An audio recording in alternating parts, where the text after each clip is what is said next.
A ideia era voltar com esse vídeo, cantando a música do Roberto Carlos, que embalou o retorno do Corinthians para a Série A em 2009, mostrando o meu cenário novo, que por sinal não está pronto, eu uso os mesmos quadros de antes, mas que eu já pintei a parede, já é um começo. No entanto, nós fomos arrebatados, tivemos um pequeno desvio no trajeto, só que hoje tem mais assunto polêmico, porque é disso que o Brasil gosta, é disso que vocês gostam e é principalmente disso que eu gosto. O assunto de hoje é permissividade sobre o corpo feminino. É polêmico, é complicado, é difícil, mas na verdade requer só, como sempre, boa vontade para debater privilégios, conversar sobre privilégios e questionar privilégios. Eu sou a Alice e esse é o Sonho Alice.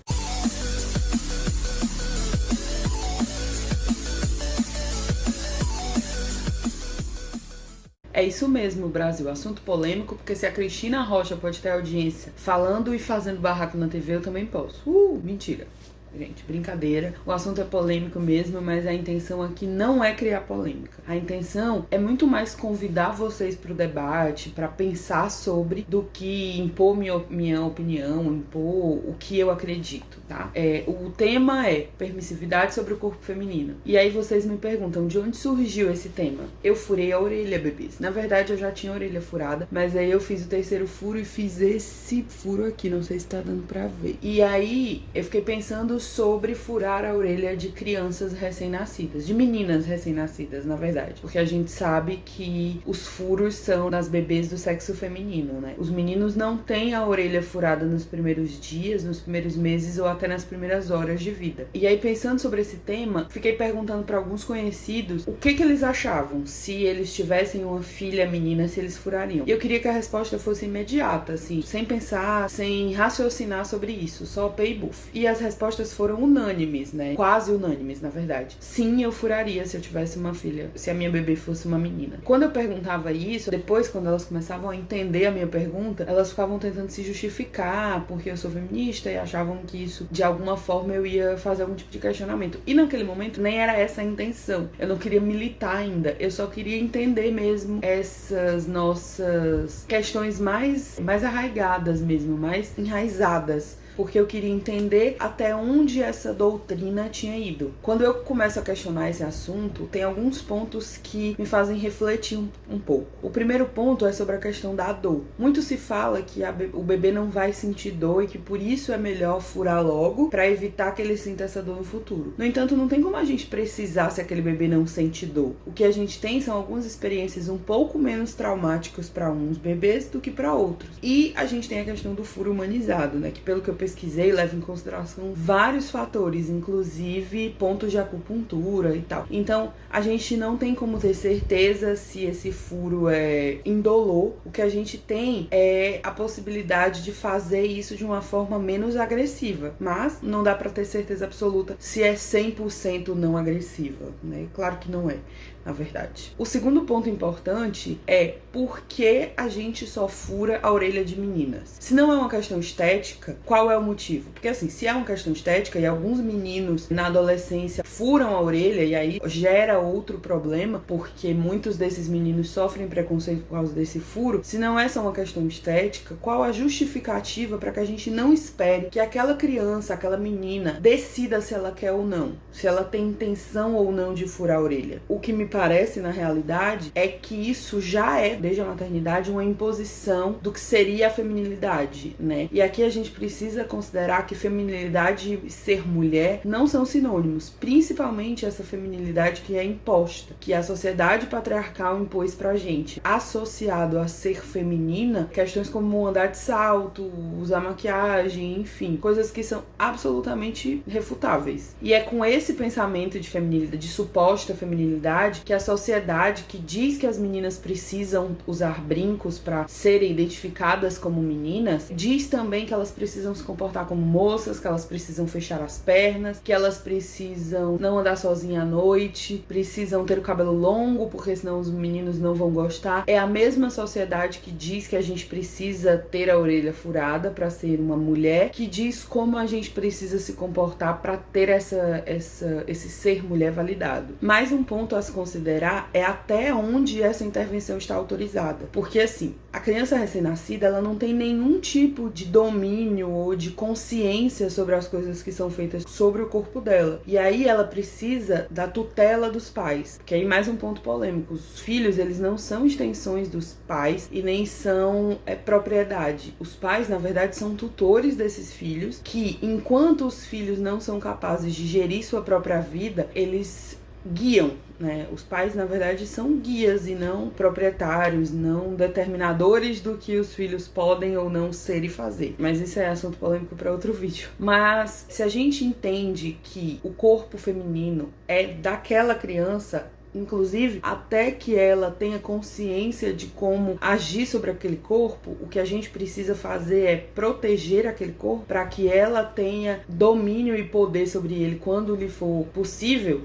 A gente não pode dizer que a intervenção nesse corpo é a extensão da vontade dessa criança. Na verdade, a prevalência da vontade dos pais, que, sob qualquer justificativa, porque acham bonito, porque acham que isso é feminino, porque acham que é necessário para que a sociedade reconheça aquela criança como uma menina, aquele bebê como uma menina, de todas as formas, isso é prevalência única e exclusiva da vontade desses pais. De novo, eu não tô aqui para cagar regra na vida de ninguém, não tô aqui para dizer como os pais devem conduzir a criação dos seus filhos e como eles devem intervir no corpo delas. O que eu estou querendo fazer é convidar vocês para o debate, para que a gente entenda por que essas coisas acontecem, da onde elas vêm e o porquê que elas são tão naturalizadas. A gente precisa entender em que momento essa intervenção deixa de ser aceitável. Porque assim, se a gente justifica por feminilidade, por uma questão social, por estética, que o corpo feminino seja... Eu não quero usar a palavra violada, porque eu acho que nem é uma violação, mas não tem essa intenção. Mas enfim, o que vocês entendem. A gente justifica que aquela intervenção no corpo feminino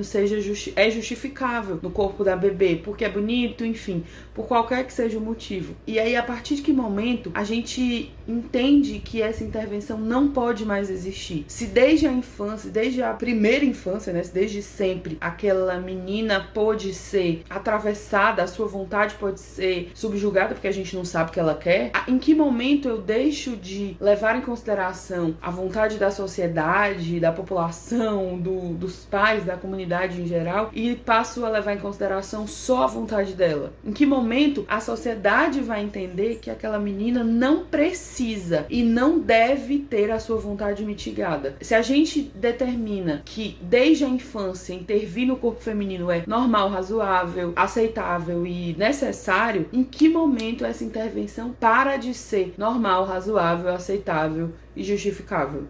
Isso é um questionamento que eu me faço sempre, porque se eu digo para os meus bebês, ou para a sociedade, enfim, que eu preciso e que eu posso intervir sobre o corpo do bebê, em que momento aquela criança que deixa de ser bebê vai ter o corpo livre e seu para as suas escolhas? Se é que vai, né? É essa justificativa de intervenção, essa possibilidade que a gente não sabe em que momento vai romper, que justifica entre aspas, né? Que explica por que mulheres adultas têm o corpo violado. Por que se a gente tá dizendo que o corpo feminino infantil pode ser violado, ainda que não com a intenção de machucar, mas ainda assim ultrapassando a vontade daquela criança, quando é que a gente vai dizer em mulheres adultas, né? Idades futuras, que a intervenção da opinião alheia não seja justificável, não exista. É isso que faz com que mulheres adultas, quer estejam no comportamento adequado, entre aspas, né, adequado do que se diz adequado, ou não, quando tem o seu corpo violado, precisem justificar por que o seu corpo foi violado. E isso a gente vê em casos infinitos, como o caso da menina de 10 anos que foi estuprada, que pelos próprios familiares, e que além de ter contato com a violência que sofreu, com o fato das pessoas dizerem que ela já tinha consciência do limite que ela precisava estabelecer desde os 6 anos, ela ainda foi chamada de assassina porque se submeteu a um aborto legal e absolutamente necessário. É isso que a gente vê, por exemplo, nos comentários de notícias de estupro coletivo e de violação do corpo feminino morto, né? A gente vê isso em justificativas de corpos, de cadáveres que foram violados, e a gente lê que era muito melhor ter cremado medo do que ter enterrado para que isso não acontecesse. Ou seja, nem morrer em paz a gente pode. O nosso corpo vai ser violado até depois da morte. Óbvio que eu preciso deixar uma coisa clara. Eu não estou querendo comparar um estupro com um furo na orelha de um bebê. Até porque eu tive a orelha furada quando eu era bebê. E isso não me incomoda. Isso não é uma questão que eu preciso tratar. Que eu acho que minha mãe e meu pai violaram o meu corpo. Eu acho que eles ultrapassaram a minha vontade. Eles não sabiam se eu ia querer ou não. O ponto é esse. Ninguém tá aqui pra dizer que é um crime hediondo furar a orelha de um bebê, tá? Não é, definitivamente não é esse o ponto. O ponto é que a gente pense sobre por que a gente faz isso apenas no corpo feminino, sem nem pensar sobre o assunto. A gente só faz porque que a gente acha que isso é normal e por que a gente acha que intervir, determinar o que a menina faz ou a mulher é também normal. E por que a gente acha que pode dizer pra menina como usar o cabelo, como usar a roupa, que tipos de roupa usar, que tipos de brinquedos usar.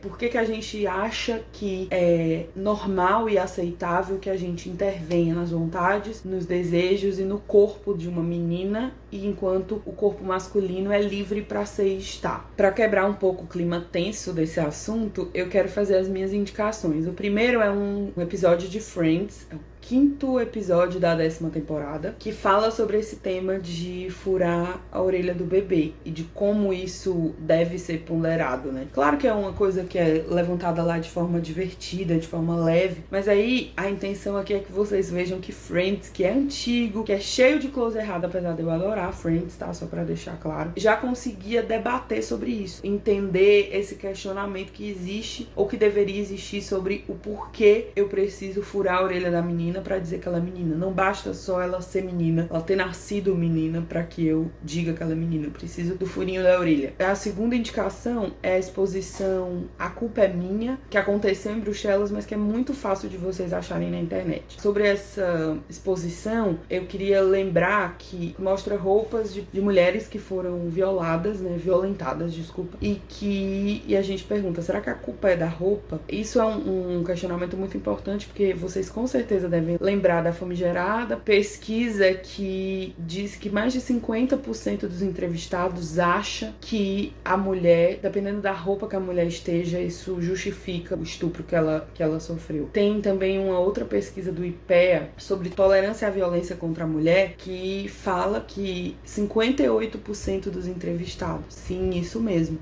58% dos entrevistados acreditam que o comportamento da vítima justifique ou explique, na verdade, aquela violência que ela sofreu. Eles concordam com a máxima de que se as mulheres soubessem se comportar, haveria menos estupros. É bizarro. E eu preciso repetir, né? Não que isso fosse necessário, mas é sempre bom para que não haja dúvidas que a culpa nunca é da vítima, ok? Nunca, em momento nenhum, sob nenhuma circunstância. De novo, eu vou repetir, porque eu sei que o assunto é polêmico e muita gente vai achar que eu tô aqui para dizer como vocês têm que criar os seus filhos, que eu não estou aqui para cagar regra. Eu estou convidando vocês para o debate, convidando vocês para entender por que tá tão naturalizado na gente essa questão de furar a orelha da bebê. Por que tá tão naturalizado na gente, como sociedade, intervir no corpo feminino? E aqui eu falo de intervenção sobre que roupa vestir, sobre como seu cabelo. Eu não falo de violência, eu falo de intervenção social mesmo. Esse é o meu questionamento. Porque é isso, né? Os corpos todos deveriam ser livres para ser e existir. E se não o são, por qualquer motivo que seja, a gente precisa questionar, debater, dialogar sobre. E se preciso for, a gente tem que brigar mesmo, porque por mais que pareça natural, por mais que isso pareça ser a ordem natural das coisas, não é. Isso é social e induzido, e por isso a gente precisa questionar as engrenagens de opressão que essa sociedade impõe para nós meninas. Nós precisamos repensar a nossa sociedade como um todo, para que depois as nossas crianças, já mais velhas ou até ainda na infância, não precisem explicar e justificar pra gente por que elas deixaram seus corpos serem violados.